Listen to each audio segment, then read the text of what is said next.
I just want to quickly go over an alternate method for solving collision problems. Instead of using conservation of momentum itself, we can use a consequence of conservation of momentum. And this is the same idea as when we were doing conservation of energy problems. We know that if one object lost 25 joules of energy, the other object had to gain 25 joules of energy. And we called that the work. So we could say the work done on one object had to be the opposite of the work done on the other object.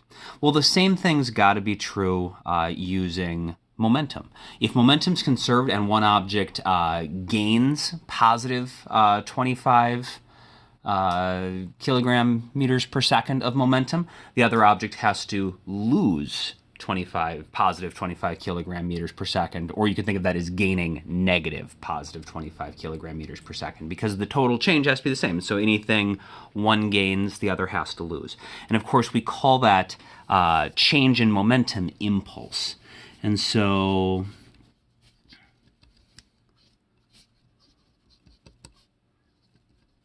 and this really works best with two objects.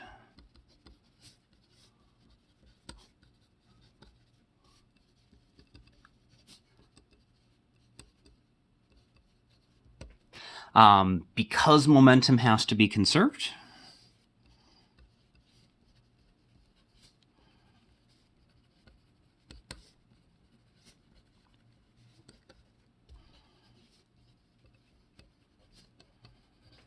whatever the change in momentum for one object is, that has to be the opposite of how much the other one changed. So if one goes up, the other one goes down the exact same amount.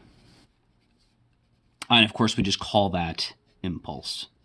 So the impulse on one has to be the opposite of the impulse on the other. And so just for an example, doing part A from that problem in the packet where we have the 25 and the 15 kilogram object. We know that, so just to set it up again quick. So we had M1 is 25 kilograms, and it was moving at 3 meters per second. And then object 2 is moving backwards at 6 meters per second. And its mass was 15 kilograms. And then at the end, we were trying to figure out what that final velocity of object 1 was, knowing that object 2 was going backwards at 0.3 meters per second. And so we could figure out the impulse so we could figure out their momentums for each one of the ones that we know. So P1I, P2I, P1F, P2F. And so that's going to be the mass times the velocity. So that's going to be M1 V1I, M2 V2I, M1 V1F,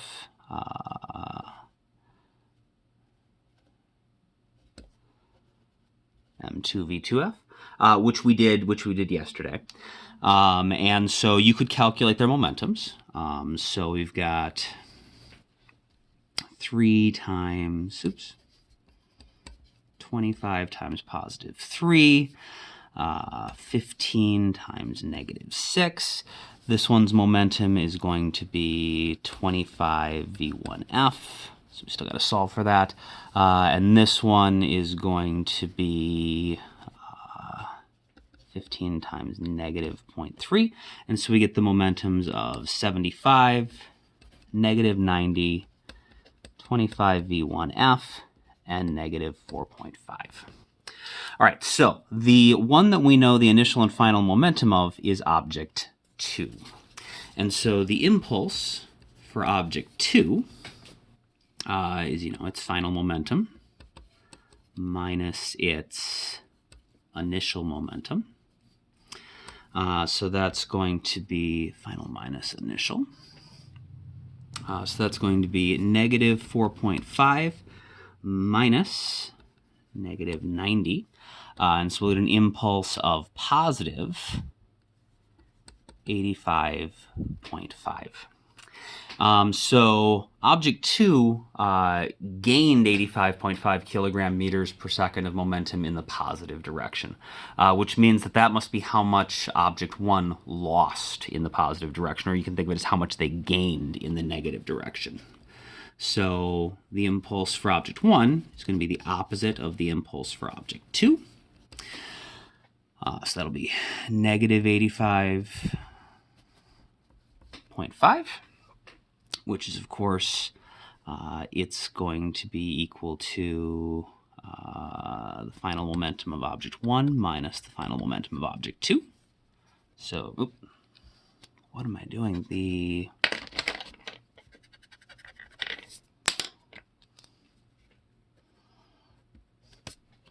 change in object 1's momentum has to be the opposite of object 2's. So since object 2's change was positive 85.5, object 1's change has to be negative 85.5, and so that's just, its final minus its initial momentum. We know that the initial momentum was positive 75.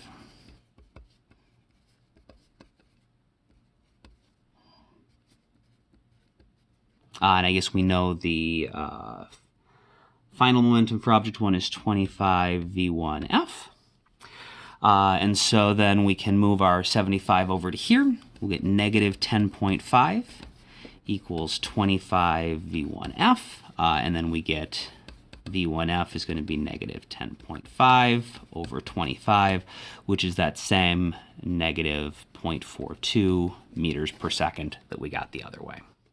And so there are some cases where impulse might be easier to work with, some cases where it might be harder with. Certainly any problem that asks you how much, one of the object's momentum changed, you can just figure out the change in momentum of the other one and flip the sign. But you can also use it for solving collisions. And of course, this is, me working through the entire thing conceptually, where we actually explicitly calculate the impulse and then set it equal to the change in momentum for object 1 and kind of work through everything a piece at a time. We could do this algebraically too, and it would be faster.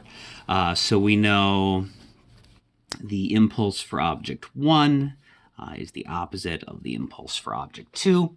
So that means that mass 1 times the change in velocity for object 1, or maybe just, m1 v1f minus v1I. Since we don't actually have the change in velocities, we have the individual velocities, it makes sense to do it as the subtraction. m2 v 2f minus v2I. They have to be opposite each other. And we are just trying to solve for v1f. We want this. And so algebraically then, that means that v1f has got to be equal to, we can divide the m1 over. So we'll get negative m2 v2f minus v2I over m1. And then we need to move the v1I over, so we can add that on. And so that's got to be an equation that would also give us our final answer, but derived from impulse.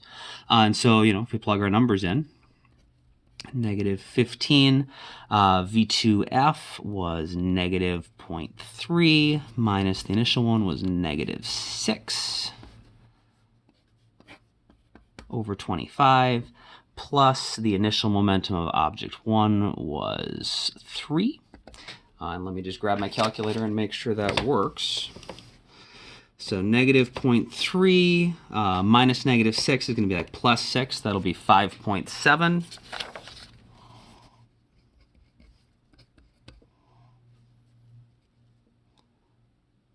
Positive 5.7. Over 25 plus 3. Multiply that by negative 15. Will give us negative 85.5 over 25 plus 3. And then if we solve that out, we do indeed get our negative 0.42. And of course, you don't you wouldn't even need to actually show this. You just plug this into your calculator, and that's sufficient. You'll get your negative 0.42. So just a different way that also works.